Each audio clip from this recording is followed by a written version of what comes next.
Hi guys, my name is Siobhan Fallon. Welcome back.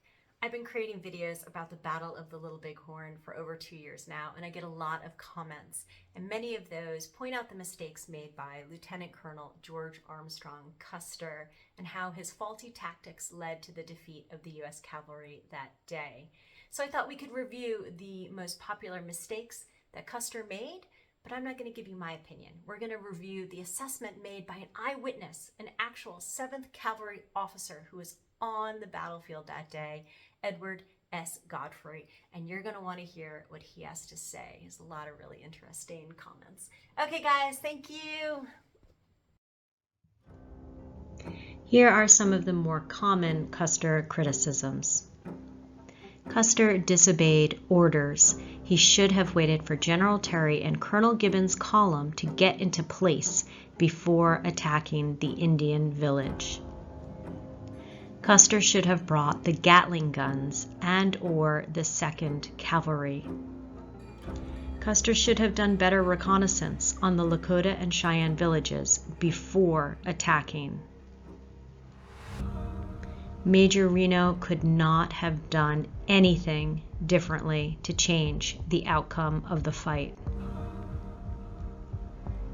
Custer should not have divided his command but kept the regiment all together.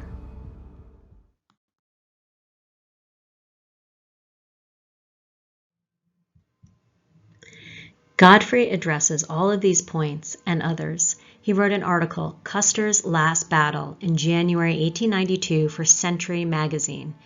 This article is really long and it's really great, and I highly recommend you guys find it. Godfrey, of course, wasn't the only one who had something to say about the fight. There were lots of interviews and debates, both for and against George Armstrong Custer, that raged in the press after the battle and continue, obviously, to be a topic of discussion today. So why am I focusing on Godfrey's account? Well, Godfrey was born in 1843. He was only 4 years younger than George Armstrong Custer. Like Custer, Godfrey attended the United States Military Academy at West Point. So he had a similar foundation of Army and Cavalry education and training. After graduation and his commission as a 2nd lieutenant, Godfrey joined Custer's 7th Cavalry out west. While Godfrey may not have had the extensive Civil War cavalry battlefield experience that Custer had, Godfrey was a part of every major campaign of the 7th Cavalry. The Washita Campaign of November 1868 to March 1869, the Yellowstone Expedition during the summer of 1873, as well as the Black Hills Expedition during the summer of 1874. So he personally witnessed Custer's tactics during all those Indian battles, skirmishes, interactions with the Lakota and the Cheyenne, most notably at the Battle of the Washita and the Yellowstone fights. Not all the officers of the 7th Cavalry can say the same, which doesn't mean that everything Godfrey asserts is right. But it's also worth mentioning that Godfrey kept a clear head during the Little Bighorn fight. It was early evening on June 25, 1876, when Godfrey, as a 1st lieutenant and with just 30 men of his K Company, and with the help of Lieutenant Luther Hare, and a couple of threats that he would shoot any of his soldiers who considered running, Godfrey maintained a rear guard action while all the other companies retreated from Weir Point. Lieutenant Hare was not the only officer who believed, quote, "I always thought this movement saved the command." Godfrey was later wounded at Bear Paw, a fight with the Nez Perce about 15 months after the Little Bighorn in 1877, and Godfrey was awarded the Medal of Honor for his actions that day at Bear Paw. Godfrey served in the United States Army for 44 years.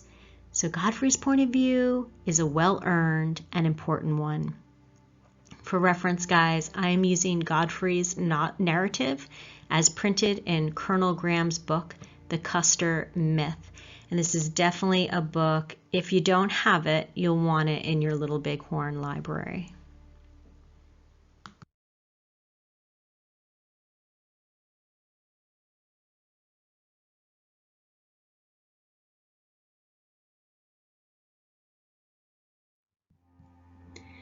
Did Custer disobey orders? Godfrey includes Terry's entire order in his article, so I'm going to read it to you guys here so we all know exactly what it says. Headquarters of the Department of Dakota, camp at mouth of Rosebud River, Montana Territory, June 22, 1876. Lieutenant Colonel Custer, 7th Cavalry.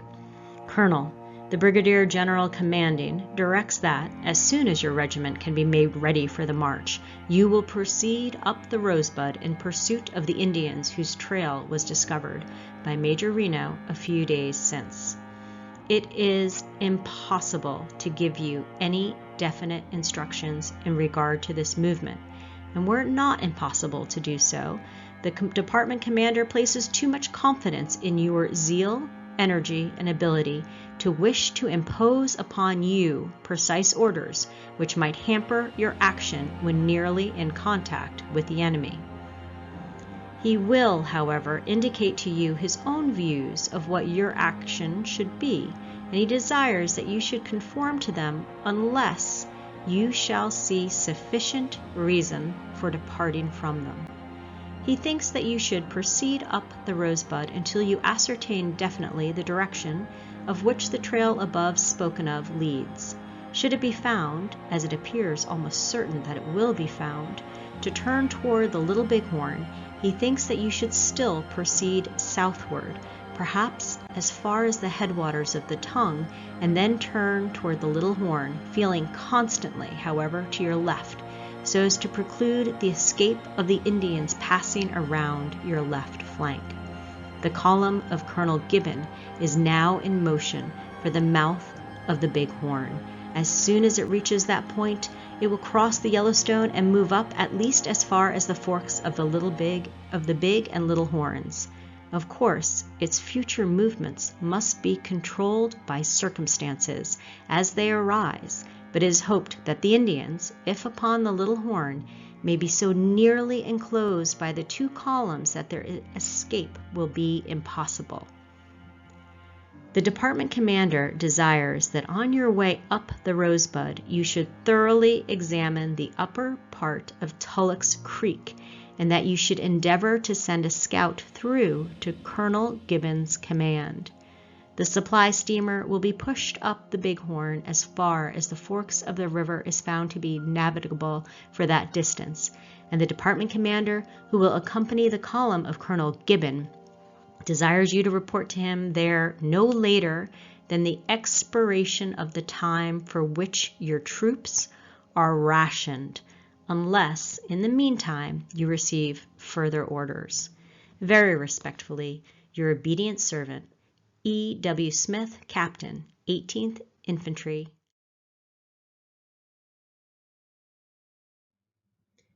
Did Custer disobey orders? This is Godfrey's response to Terry's orders. These instructions are explicit and fix the location of the Indians very accurately. It had been assumed by some writers that General Terry's command would be at the mouth of the Little Bighorn on June 26th, and that General Custer knew of that. Also by some that the two commands were to come together at that date at that place. General Terry's orders do not say when his command would reach that point, and according to the instructions, General Custer was not necessarily expected there before the 5th or 6th of July, having been rationed for 15 days. And Godfrey later emphasized, a general perusal of the orders issued to General Custer will show that the general was given practically a free hand, and Godfrey puts free hand in italics. General Terry had no practical experience with Indian warfare. General Custer had that practical experience. The way to find the hostiles was to follow the trail, stay with it. That success usually depended on surprise attacks.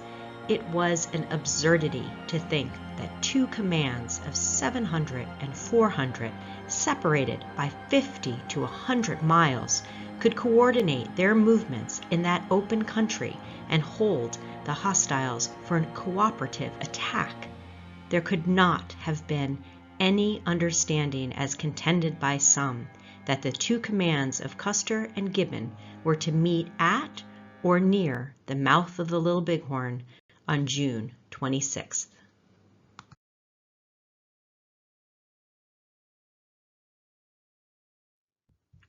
Should Custer have brought the Gatling guns and accepted 4 companies of the 2nd Cavalry? This is Godfrey's response. General Terry had offered him the additional force of the battalion of the 2nd Cavalry, but Custer had declined it because he felt sure the 7th Cavalry could whip any force that would be able to combine against him. If they could whip the regiment, they would be able to defeat a much larger force, or, in other words, the reinforcement. With a regiment acting alone, there would be harmony. Custer had declined the offer of the Gatling guns for the reason that they might hamper our movements and march at a critical moment because of the inferior horses and of the difficult nature of the country through which we would march. General Custer has been accused of selfish motives in refusing to take along the additional forces said to have been offered to him while at the mouth of the Rosebud. General Terry, in his official report, makes no mention of the offer, but says, quote, "It was believed to be impractical to join Colonel Gibbon's troops with Lieutenant Colonel Custer's force, for more than 1/2 of Colonel Gibbon's troops were infantry, who would be unable to keep up with the cavalry in rapid movement, while to detach Gibbon's mounted men would leave his force too small to act as an independent body." End of quote. Thus, it seems General Terry had his own reasons for not sending them. The Gatling guns were each hauled by 4 condemned cavalry horses. They were unfit for long, rapid marches and would have been unable to keep up if there had been such a demand upon them. The poor conditions of the horses in the 2nd Cavalry and in the Gatling gun battery may have decided against both of them. Should Custer have done a better reconnaissance of the village? This is Godfrey's response. It is a rare occurrence in Indian warfare that gives a commander the opportunity to reconnoiter the enemy's position in daylight. This is particularly true if the Indians have knowledge of the presence of troops in the country. When following an Indian trail, the signs indicate the length of time elapsed since the presence of the Indians. When the signs indicate a hot trail, i.e. near approach, the commander judges his distance and by a forced march, usually in the nighttime, tries to reach the Indian village at night and make his disposition for a surprise attack at daylight. At all events, his attack must be made with celerity and generally without other knowledge of the numbers of the opposing force than that discovered or conjectured while following the trail. The dispositions for the attack may be said to be made in the dark, and successful surprise to depend upon luck. If the advance to the attack be made in daylight, it is next to impossible that a near approach can be made without discovery.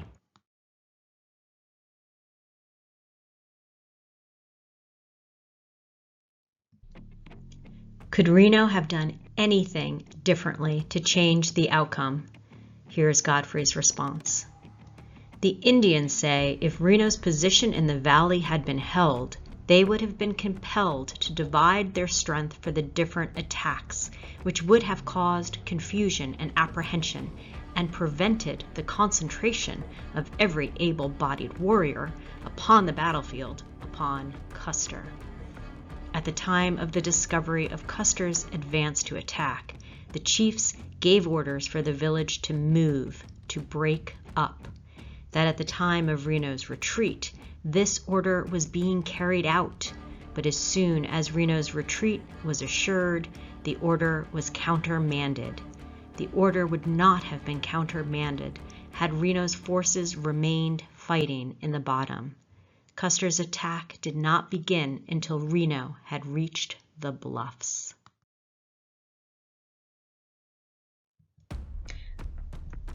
Among the questions propounded has been this one. If Reno had advanced to the sound of the guns when we heard firing on Custer's field, would he have rescued Custer's command. Frankly, I do not believe Custer's command would have been rescued under Reno's leadership. At no time during the battle was his conduct such as to inspire confidence. His faltering advances down the valley, his halting, his falling back to the defensive position in the woods in the old river bend before his command had suffered a single casualty in the ranks, his disorganized, panic retreat to the bluffs with practically no resistance, his conduct up to and during the siege. We thought he ought to go. His attention was called to the firing on Custer's field. It was suggested that he go. He was waiting for the ammunition packs to replenish the ammunition. Then he waited for the delayed pack train. We started and marched as far as the first ridge when we beheld the dismounted men crossing the valley, men that had been left when he made his retreat. We halted and waited for them to join and be mounted and have their ammunition replenished. Then we advanced to the high point where we could overlook the Custer battlefield. We saw the commotion on that field as the hostiles started in our direction. Reno returned to our first position on the bluffs, nearly 2 miles away. Then he ordered the troops in position to fall back.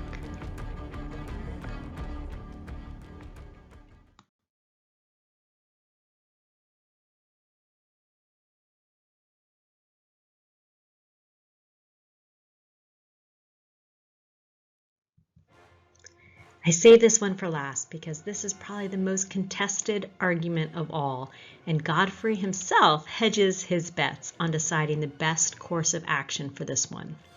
Should Custer have kept the command together? Godfrey's response.